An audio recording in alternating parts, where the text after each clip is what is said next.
প্রতিদিন চুলে লাগান এই পাতা বাটা। এই পাতা চুলে লাগানোর সাথে সাথে সাদা চুল হবে স্থায়ীভাবে কালো।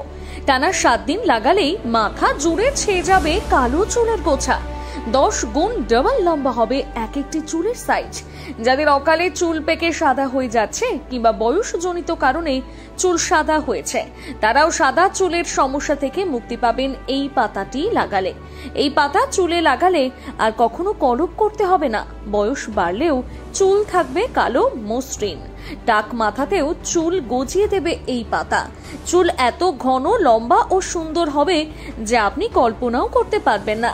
একবার এই পাতার উপকারিতা জানলে আর কখনো চুলের রং করাবেন না। পাতাটি হাজারো শক্তিশালী গুণ থাকা সত্ত্বেও আমরা একে ব্যবহার করি না। আসলে পাতাটির গুণাবলী সম্পর্কে অনেকেরই ধারণা নেই। আর এই পাতাটি হলো পেঁপে পাতা। এই পাতা চুলে লাগানোর বিশেষ পদ্ধতি রয়েছে। সেই পদ্ধতি মেনে এই পাতা লাগাতে হবে, তবেই কালো চুল হবে সাদা চুল। এবারে এক নজরে দেখে নিন কিভাবে লাগাবেন এই পাতা।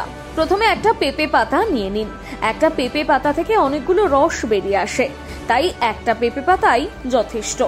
এরপর পাতাটিকে ভালোভাবে পরিষ্কার করে কুচি কুচি করে কেটে নিন। তারপর একটা পরিষ্কার ব্লেন্ডার দিয়ে পেস্ট করে নিন।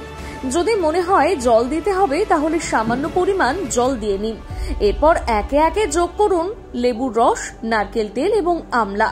এক্ষেত্রে কাঁচা আমলা কিংবা আমলা পাউডার ব্যবহার করতে পারেন। এই মিশ্রণটি টানা 7 দিন লাগালেই বুঝতে পারবেন কতটা শক্তিশালী এই প্যাক।